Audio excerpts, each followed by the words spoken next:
Have you ever been so angry that you said or did something you instantly regretted? I know I have. It's like in the heat of the moment, your brain gets hijacked by rage and you're not really in control. One minute you're calm, the next minute you're slamming doors or firing off that nasty text. Anger can feel like a wildfire in our minds, scorching hot and unstoppable. But here's the twist. What if I told you anger isn't always the bad guy? In fact, anger can sometimes be helpful, a signal that something's wrong, even a source of strength. The key is learning to handle this hot emotion the right way. Stay with me, because today we're exploring how to deal with anger with wisdom and compassion so it doesn't control you. Anger can boil over fast, but it doesn't have to burn everything in its path. First, let's bust a myth. Feeling angry doesn't automatically make you a bad or negative person. Anger is a normal human emotion, usually a healthy one. In fact, psychologists say anger can be useful. It alerts us when our boundaries are violated or when we witness injustice. Think about it. If nobody ever got angry at unfairness, would we ever stand up for what's right? Probably not. Healthy anger is that constructive force that motivates change. It comes on as a response to a real problem. Say you've been treated unfairly or your needs aren't met, and it pushes you to address it constructively. Healthy anger means you recognize it and use it purposefully. Maybe you speak up firmly but respectfully, or you set a boundary. As the American Psychological Association notes, expressing anger in an assertive, not aggressive way can improve communication and outcomes. But anger has a dark side too. Unhealthy anger is when that fire goes out of control and starts burning you and everyone around you. This is the kind of anger that handles you instead of you handling it. It can erupt as aggression, yelling, insulting, maybe even breaking things, or simmer as passive aggression, like giving the silent treatment or sarcasm. Some people swing to the opposite extreme and suppress their anger completely, pretending nothing's wrong. But that bottled up anger doesn't disappear. It just builds pressure inside. Any of these unhealthy outlets can damage relationships and leave you feeling worse. In fact, chronic anger or resentment can even mess with your health, contributing to high blood pressure and heart problems over time. So anger itself isn't inherently bad. It's how we handle and express it that makes it constructive or destructive. The goal is not to never feel angry, that's impossible, but to move from the unhealthy patterns to healthier ones. So what is the healthy way?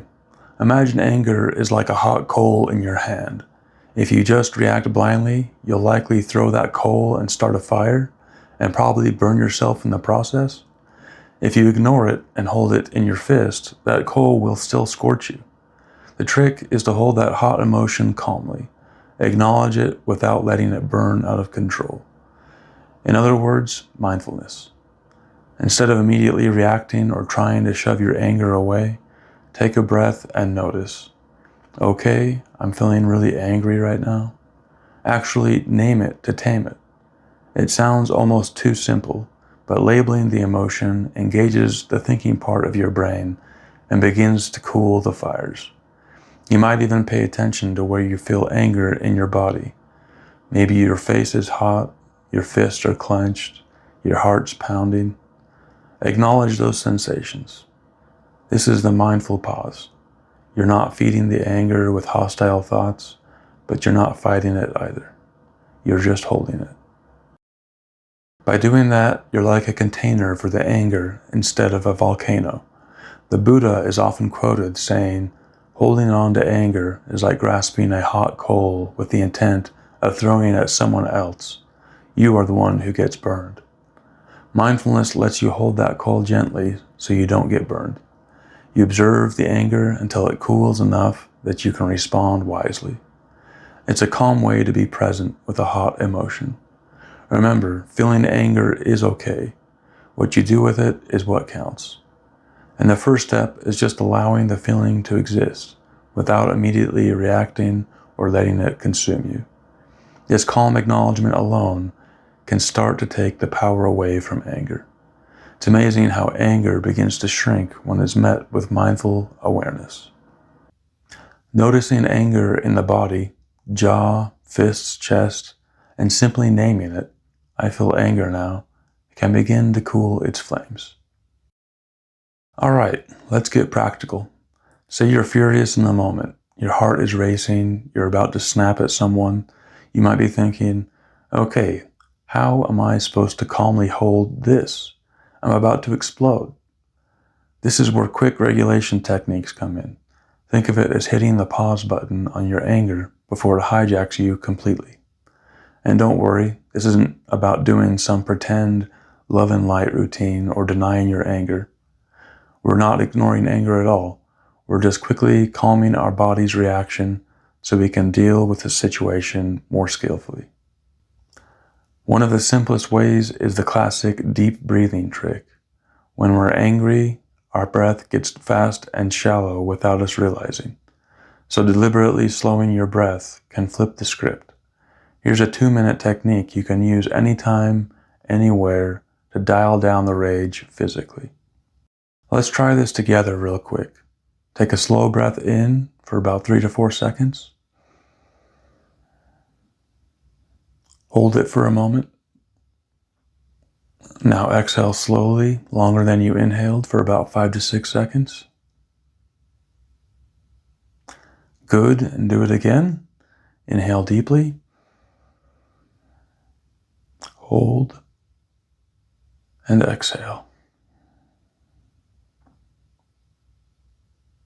Continue this for about a minute, focusing on making your exhales even longer than your inhales. As you do this, you're telling your nervous system, hey, it's okay. We're not in fight or flight right now.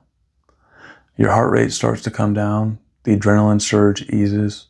It's almost impossible to stay super angry when your body is relaxing, because relaxation and rage are opposites physiologically. Navy SEALs even use breathing techniques like this to stay calm under pressure. If it works for soldiers in a crisis, you bet it can help us think clear in a heated moment. If breathing isn't enough, there are other quick fixes. Stepping away for a minute or taking a time out if you can. Literally walking out of the room, splashing some cold water on your face. These can jolt you out of the anger trance. Fun fact, cold water triggers a reflex that you can immediately lower your heart rate and calm you down. It's a trick therapists suggest for intense emotions.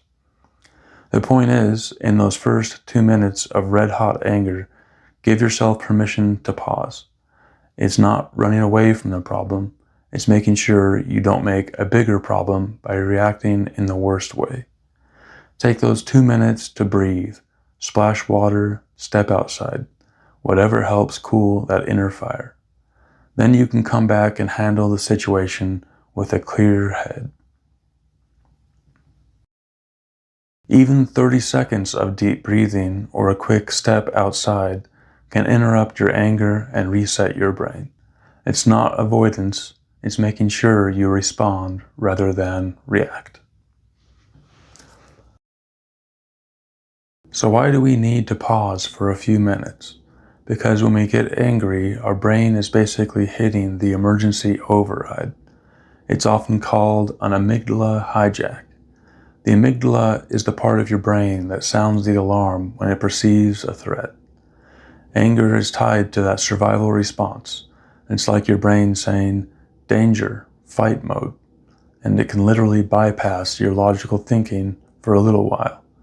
That's why when you're enraged, you might do something totally irrational. Your rational brain, the prefrontal cortex, has gone offline for the moment. Ever notice how you might immediately regret an angry outburst? That's because as soon as the rational brain comes back, it's like, uh-oh, what did I just do? Here's the good news. This hijack is very brief if you let it pass. Neuroscientists have found that your prefrontal cortex, the thinking part, needs just about 6 to 8 seconds to recover and start re-engaging after the amygdala hijacks you. 6 seconds. That's nothing. But in the heat of anger, it can feel like an eternity, right? The key is to interrupt that hijack by not feeding it. This is why that age-old advice of count to 10 before you react is actually pretty smart. Those few seconds give your brain a chance to catch up with your emotions. By the time you've counted to 10 or taken a few deep breaths as we just did, the initial emotional surge starts to subside and your inner brakes begin to work again. So when you notice anger surging, remember this. If you can delay your reaction by even a few seconds, you're literally changing what's happening in your brain. You're switching the high-speed train off the collision course. That tiny pause changes everything. It can be the difference between firing off an angry email versus responding calmly, or between a nasty argument versus a productive conversation. Simply put, a brief pause interrupts anger's hijack and puts you back in the driver's seat. When anger surges, your thinking brain goes offline for a few seconds as the fight or flight response takes over. Pause and breathe to ride out those seconds. Your rational mind will slip back into the cockpit. All right, so you managed the initial flare-up of anger. Crisis averted. Great. But what about later? Ever found yourself replaying an angry situation over and over in your head?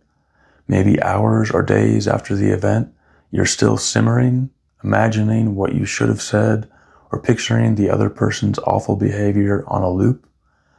Welcome to the rumination trap. Rumination is basically when your mind chews on the same negative stuff nonstop. And anger loves to ruminate. It's like a fire that keeps feeding itself with every replay of the story.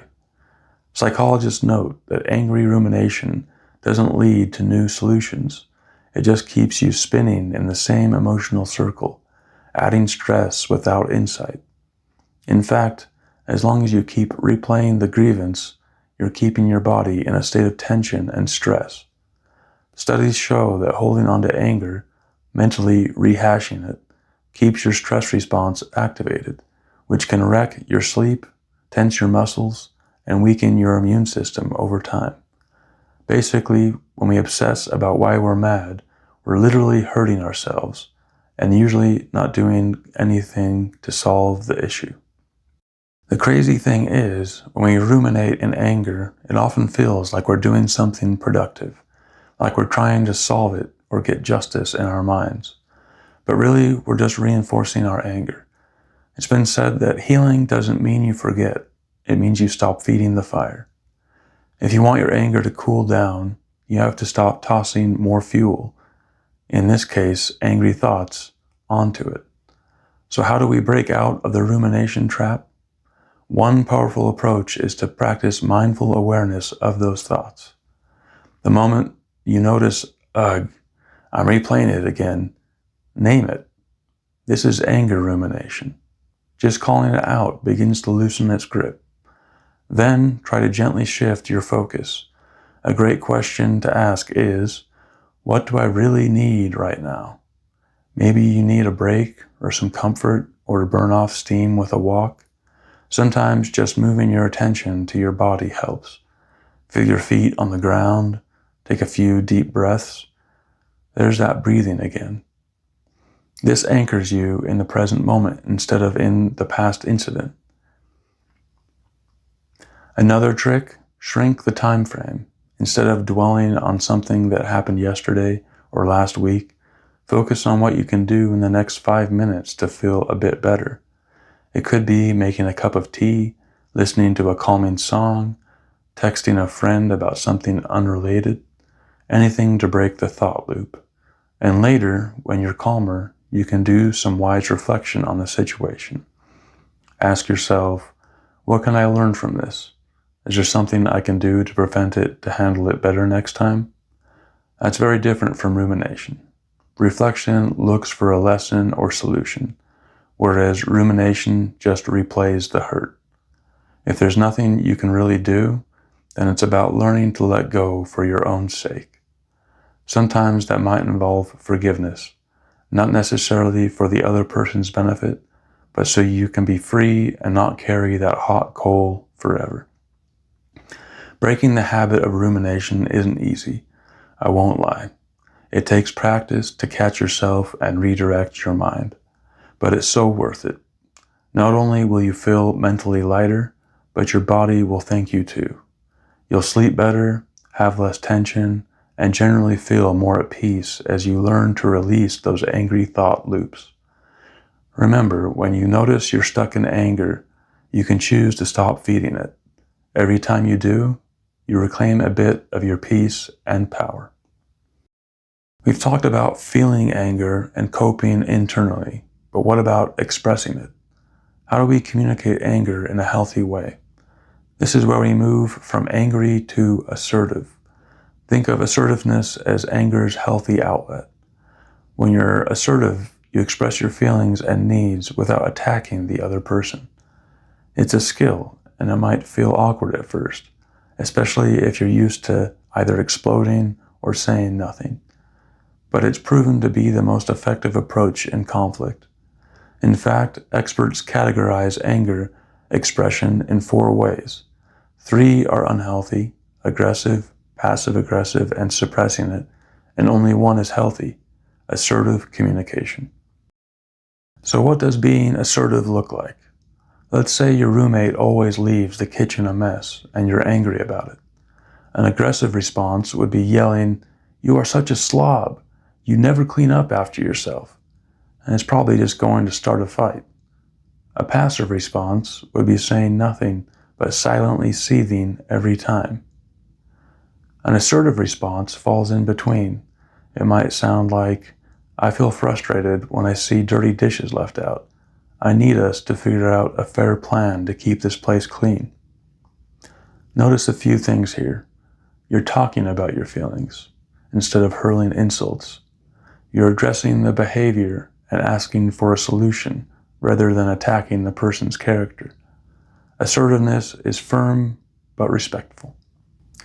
One tip therapists give is to use those I statements and describe the issue calmly. For example, "I get upset when I'm interrupted because I valued being heard. Could we find a better way to communicate?" That invites discussion. It also helps to choose the right time. Maybe don't bring up the issue when you're at the peak of anger. Wait until you've cooled off a bit, or when the other person is receptive. And keep the goal in mind. You're seeking a resolution or understanding, not revenge. Healthy expression of anger is solution-oriented, not blame-oriented. Now, this all sounds nice in theory, but in practice it can be tough. You might feel your voice shake when you first try to speak calmly instead of yelling, or you might worry about coming off as too soft. But remember, assertive does not mean weak. It actually takes more strength to calmly state your needs than to lose your temper. Over time, being assertive builds respect, both self-respect and others' respect for you, because you're handling things with clarity and maturity, and it prevents that pile-up of resentment that happens when we say, "It's fine," when it really isn't. If you're someone who tends to go straight to aggression, or on the flip side, you never speak up at all, try practicing assertiveness in small doses. The next time someone ticks you off, pause, breathe, and then calmly articulate what you're feeling and what you need. It might feel unfamiliar, but this is how you make anger work for you, not against you. You address the problem and maintain respect. That is a win-win. Anger doesn't have to mean aggression. Speaking up with respect, assertively, means you stand up for yourself without tearing the other person down. Here's something interesting. There are certain mental skills that can actually make your anger feel smaller, almost like letting air out of a balloon. One of the most powerful skills is empathy, or put another way, trying to see the situation through the lens of understanding or compassion. Now, when you're angry, empathy is probably the last thing on your mind. But hear me out. Let's say a friend snapped at you and you're angry about their rude comment. If you pause and consider, why might they have acted that way? Are they going through something? You might realize they've been under a lot of stress lately. Again, this doesn't excuse their behavior, but understanding it can take the edge off of your anger.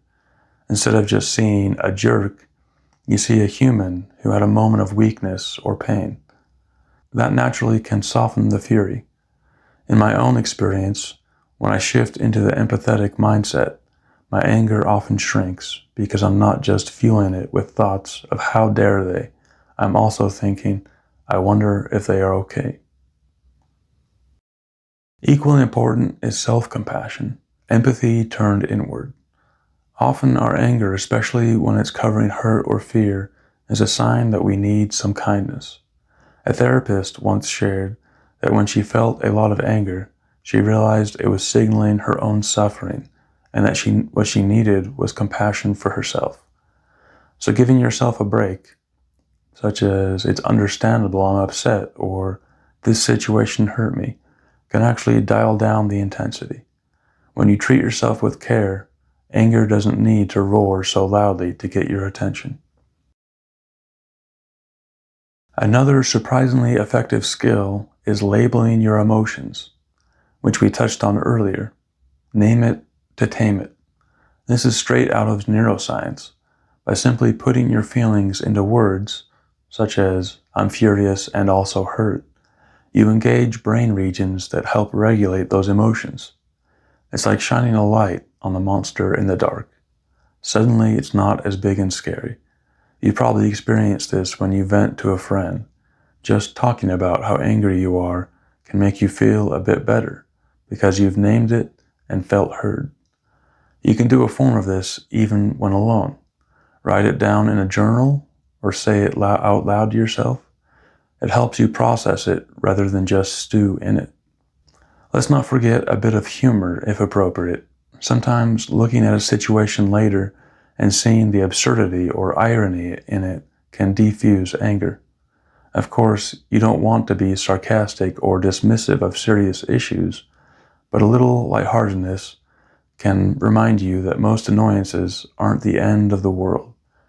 Think about sitcoms. They often make comedic scenes out of things like getting stuck in an elevator or having an argument over something silly.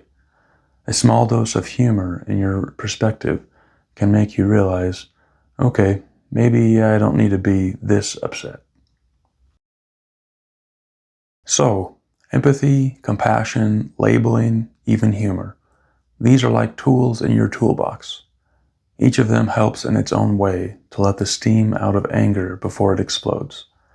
They won't magically erase anger, and that's not the goal. Remember, anger is sometimes important, but they can shrink it to size so you're in control. You might even combine them. For example, if you're angry at yourself for some mistake, try a self-compassionate talk and a bit of humor, such as, all right, I messed up, I'm human, no one's perfect.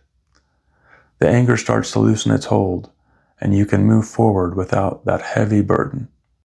Now, you might wonder, if we're doing all this to cool down anger, are we just supposed to get rid of it entirely? Not at all. In fact, some of the greatest positive changes in society and in our personal lives come from channeling anger in a constructive way. Think of righteous anger, the energy that has driven social justice movements, for example. When something is deeply unjust, the anger it sparks can fuel courageous action, protests, advocacy, speaking truth to power, all aimed at setting things right. Or, on a personal level, maybe it's anger that finally pushes you to enforce a boundary you should have set long ago. This is not okay with me, and I won't allow it anymore.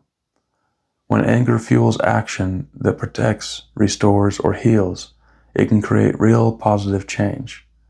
Used this way, anger isn't just about hate or revenge, it's about justice and self-respect.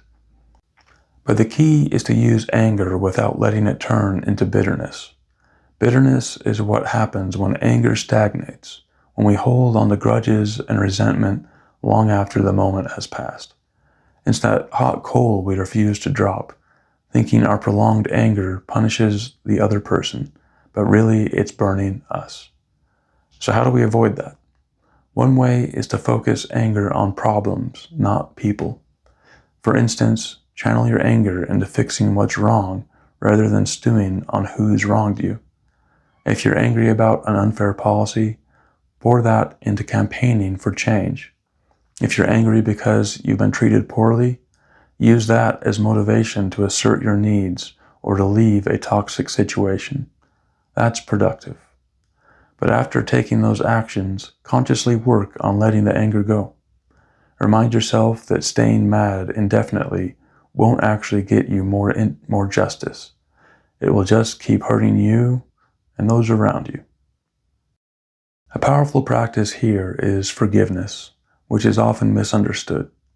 Forgiving doesn't mean you condone what happened or that you won't seek accountability. It simply means you're releasing your own burden of anger so it doesn't poison you. There's a saying, unresolved anger is like drinking poison expecting the other person to die. Yikes, right? Holding on to hate or bitterness ultimately just harms us. In therapy, I've seen that those who can find it in themselves to let go of long-held anger often describe feeling like a weight was lifted off their shoulders. It's freeing, and forgiving doesn't even have to be personal. It could just be a decision to not let bitterness take root in you. It's you saying, I choose not to let this anger define me or my future. So by all means, use your anger for good. Let it tell you where something is wrong. Let it give you courage to stand up for what's right. Anger can be a powerful force for setting boundaries and bringing about meaningful change when expressed with care. Just don't hold on to the anger itself forever. Address the issue and then, for your own sake, release the hot coal. Remember the Buddha's wisdom. Holding on to anger burns you more than anyone else. When you let go, you're not losing. You're choosing healing over hurt. That's how you turn anger from a destructive force into a driving force for good, without becoming bitter. We've come full circle, and it all leads back to this idea, meeting anger with mindfulness and compassion. I want to share a little Buddhist teaching that beautifully sums up what we've been talking about. It describes anger in 3 forms of writing. Anger carved in stone is anger we hold on to tightly. It stays for a long time, the carving deep and hard to erase. Anger written in sand is anger we hold for a while, but eventually it softens and fades as the elements, time and understanding, wash over it. And anger written in water, that's the anger we let go almost as soon as it arises. It ripples and disappears, leaving no trace. Mindfulness is what helps us move our anger from stone to water. Instead of resisting anger or letting it engrave itself in our hearts, we acknowledge it and watch it like writing on water. It comes, we see it, and it naturally goes. When you meet anger with mindfulness, you're essentially saying, hello, anger, I see you. What are you here to tell me? This gentle approach can transform the whole experience. Rather than being enemies with your anger, you become curious about it. You might discover that behind your anger, there's actually pain or fear or sadness that needs attention. As we mentioned earlier, anger is often a protector of our more vulnerable feelings. By listening to it mindfully, you can tend to the real hurt underneath. Maybe your anger is telling you that you feel underappreciated, or that you're afraid of being hurt again, or that something important to you was violated. These insights are gold. They're the wisdom anger brings when you're looking at it calmly. Here's a powerful little practice. Next time you're angry, after you've calmed down a bit, ask yourself, what is this anger showing me about what I need? Maybe it's showing you that you need to be treated with respect, or that you need to be set a boundary, or maybe that you need to address an old wound in yourself. In this way, anger becomes a teacher rather than a tyrant. As one mindfulness teacher put it, anger can be a beacon highlighting what matters most to us and where we might heal. Each time you pause before reacting and listen instead, you're turning anger into information. Each time you hold your anger in awareness, you're strengthening your emotional resilience and wisdom. And perhaps most importantly, when met with compassion, anger often melts into something else entirely. I've had moments where I sat with anger and realized it was actually deep hurt, and that what I needed wasn't to lash out, but to give myself comfort or to seek support. By not blindly fighting anger or feeding it, but befriending it, you break the cycle of anger causing more anger. As mindfulness expert Rick Hansen wrote, "You can't always control what happens, but you can always tend to your own mind and heart." You can't control that anger arises. It will, but you can control how you relate to it. Will you fuel it and let it consume you? Will you deny it and let it secretly control you? Or will you greet it with awareness, learn from it, and let it pass? The choice ultimately is ours, and that's incredibly empowering. Instead of anger controlling us, we learn to control our anger, and even more, to transform it. We can take that fiery energy and use it to shine a light on what truly needs attention. Then let the flames die down before they burn us. So the next time anger knocks on your door, take a deep breath. Remember what you've learned today. You have tools, your breath, your pause button, your empathy, your assertive voice, your mindful awareness. Use them. In that moment, you can choose to hold your anger like water, let it teach you and then leave, no scorch marks behind. That's the path of wisdom and compassion in dealing with anger. And when you do that, anger becomes not your enemy, but your ally, a force you guide toward positive change and deeper understanding, rather than a force that runs wild. Thank you for watching. I hope these insights help you find a little more peace and a lot more empowerment next time you're feeling angry. Remember, you have the strength to hold that hot coal calmly and let it go before it burns. Take care and see you in the next video.